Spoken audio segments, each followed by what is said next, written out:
I was struggling. I was drinking to excess. I was a stay-at-home father to my young son, so I wasn't probably as aware as I should have been. And then in November 2013, I caught just a common cold. And over the period of a couple of weeks, it got worse and worse and worse. And it got to sort of flu-like symptoms. And I'd never had flu. I didn't even want to drink, which for was pretty weird. After a couple of weeks, went to bed quite late one night and then woke up a couple of hours later, went to the loo, and then I saw blood in my urine. So I knew then something was quite seriously wrong with me. I remember going back to bed, told her what I'd just seen, and she said, look, go back to sleep in the morning, we'll call the doctors straight away. And then when I woke the following morning, I couldn't push myself out of bed, couldn't operate my arms, my legs, my hands weren't working. I was probably semi-conscious at best, didn't really understand what was going on. And then I noticed that my skin was starting to turn purple. I remember a knock on the door downstairs. I remember sliding down the stairs so I couldn't walk properly, ending up in like our pot wash area of the pub that we lived at. And then I tried to open the back door but couldn't do it. And then the next thing I remember is coming through the back door, pushing me out the way. I was slumped to the floor, and then her and my stepfather coming in to the pot wash area and then immediately calling 999. And when they arrived, they sort of looked me up and down, asked me a load of questions. I don't remember this part, but they said, look, your husband's probably got 20 minutes before he passes away. We need to get him into the back of the ambulance immediately. I remember lots of doctors and nurses in scrubs kind of swarming over me, asking me loads of questions. I couldn't get the answers out quick enough.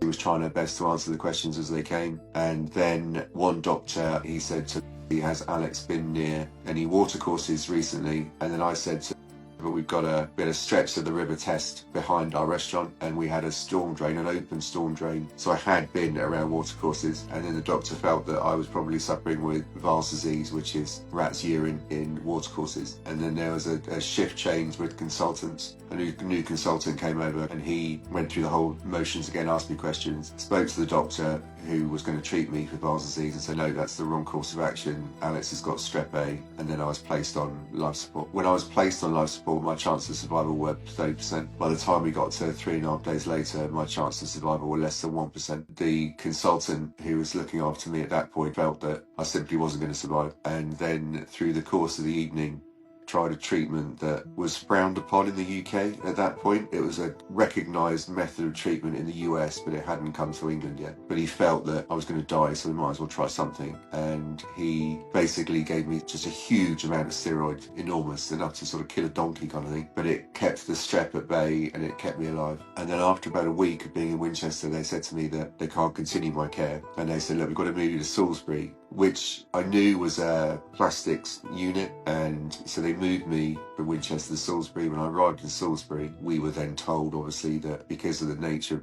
the illness, the strep, my legs were black at that point, my arms were black, everything was dying because the strep was trying to get to my heart to kill me. So the course of action was just to amputate left arm, amputate both legs, and try and save the right arm, which was at that point pivotal to the chance of independent living. So that was carried out, which was brutal, and then there was many surgical procedures on my face over the course of the next 8 months to try and rebuild, excise the dead tissue from the end of my nose, my ears, my mouth, and just try and give me a chance at having a face, really. I remember lying in Salisbury, having just had my left arm amputated, and thinking to myself, what on earth is he thinking about this? What on earth is know about this? What must my parents be feeling? You were more concerned for others, I think, at that point, because it was obvious that I was being looked after and being given the best treatment available to me at that point. But my family, well, they were literally watching bits being amputated, cut off. I mean, it was just an awful time. So after 8 months, at that point, I didn't have a wheelchair, I didn't have any prosthetics, so I had no way of eating independently. I didn't have the strength to put my clothes on, so I was 100% dependent on nursing. So when it was time to come home, you know, at that point, the pub that we were living in, we lost that business, so there was no home. I never went back to that pub where I fell ill. And luckily for us, we were given a house just outside of Stockbridge where I grew up through a local farmer who heard about what was going on. And I didn't want to go home because I knew that when I got there, I'd be dependent on my son. And I remember my best friend flying in from France coming to see me that last weekend, and he could see that I was just desperate, and he said, you know, you got to stop worrying about it, it's going to be great. And I said, but you know, I don't want to be a burden to my family, that's the last thing I want. And he said, no, you don't understand, I've given up my job in France and I'm going to move in with and we're going to figure this out. I didn't really understand what he was saying. I was like, what do you mean giving up your job? You can't give up your job and move in with us. He's like, mate, you're going to need this. I'm your best friend. That's what I'm here for. And the following day, he packed up my bag and he took me home and he moved in with us, and he was our driver, our physiotherapist, our occupational therapist. He did everything. And in all honesty, if he hadn't have done that for me and my family, I probably wouldn't be here now talking to you. So I'm forever in his debt, really, for what he gave up for us. I think a lot of it, psychologically speaking, was I was pleased to be home, but I didn't understand how I was going to move forward with equipment, assistive technology, so wheelchairs, prosthetics. How is it all going to work? I just didn't know. The idea of prosthetics was keeping me buoyant because it was only going to improve my life moving forward. But when I went to rehab in London, it became quite apparent that the National Health Service couldn't afford to give me the best equipment available, simply because I was just missing too many limbs at that point. I lost my right arm, sadly. I broke that 6 months after surgery, and they had to amputate my right arm, so I was a quadruple amputee. And when I realised they couldn't give me what I wanted or what I required, that's probably the second biggest psychological dip that I had. So once I'd had all the surgeries and I was going through rehab in London, when I realised that they couldn't give me the kit, I left rehab, because the National Health Service were going to give me equipment that I wasn't going to use. And I thought that was ridiculous, because there could be somebody behind me that could use the equipment. So I wasn't going to take something that I wasn't going to utilise. So when I came out of rehab in London, we had nothing. We had no legs. I had a couple of prosthetic arms, which weren't very good. And at that point, I was picked up by a military charity on the south coast of England. Now, I'm not ex-military, but people started to hear about what was going on and how I was coping with it, and they felt that my mindset would work really well within the military community of injured lads. So these guys kind of took me under their wing and said, we do some adventure stuff like kayaking and skydiving and all that sort of thing. That was never my thing. Before I fell ill, I was a golfer. That was it. And they invited me skydiving. I did it. I loved it. I loved every second of it. And it made me realise that for years I've been living this kind of almost closeted life, in a way, sheltered world, not willing to take opportunities or chances when I should have done. I went out to Greenland and kayaked around the southern tip of Greenland, something that had never been done by a quadruple amputee. Loved every second of it, and I was able to take my best friend with me. And I realised that although these things were great, what we were doing is fantastic, I wasn't doing anything for my community, which was the limb loss community. And I felt a bit empty about that. So when I came back to England, I got heavily involved in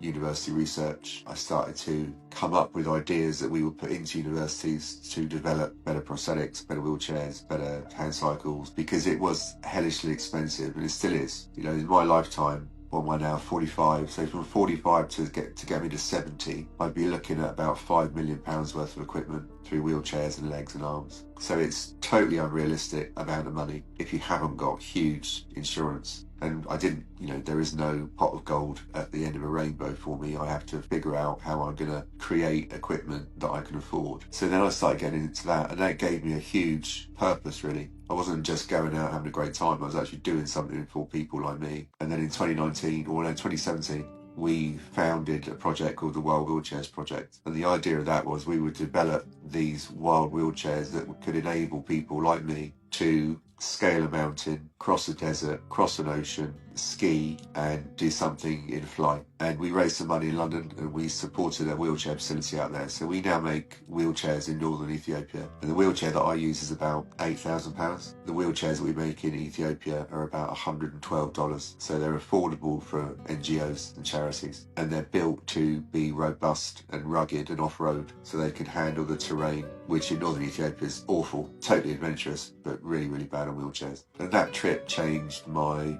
entire life. I think that was the moment when I realised, actually, I can do so much good in this condition. So we continued building the hand cycle, and then we took it to Namibia in 2022, I think. But in the meantime, I was working on probably about 100 projects up and down the UK at that point. So my time was really to spread everywhere, online predominantly. And it's so important that the health system sees that from what was a lost cause has now gone on to achieve things that were never even dreamt as possible, to just change the mindset. And it has to start in education. So whether that's education in schools, whether that's education in the health system, that story has to get out to more people to see that you can live a phenomenal life as a quadruple amputee, and that we are working to improve it for people down the line. We are looking to develop better equipment. We are looking to make it more accessible. We are looking to make it more affordable. And we understand it's a global issue. It's not just here in the UK. We're very fortunate in the UK that we have access to the prosthetics if you can afford them. But globally, 96% of amputees don't have access to the right prosthetic. So that's millions and millions and millions and millions of people that simply don't have the right equipment.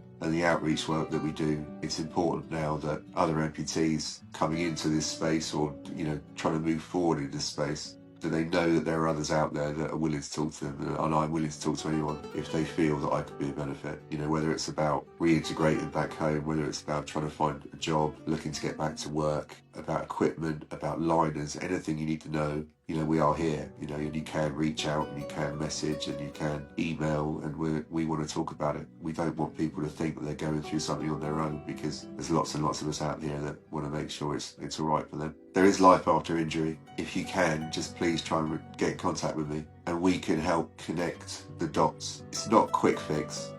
What happens to us, it stays happened. The odds of getting a leg to grow back are pretty thin. So we are going to have to live with our injuries, but there are solutions out there. So please don't think that you're alone, the situation that you're in, because you're not. There are lots of us out in the world that want to help. I want to make sure that you get through it. The best medicine is to be able to talk to other people about it that have gone through it. That peer-to-peer support is so important. So I just urge people to reach out.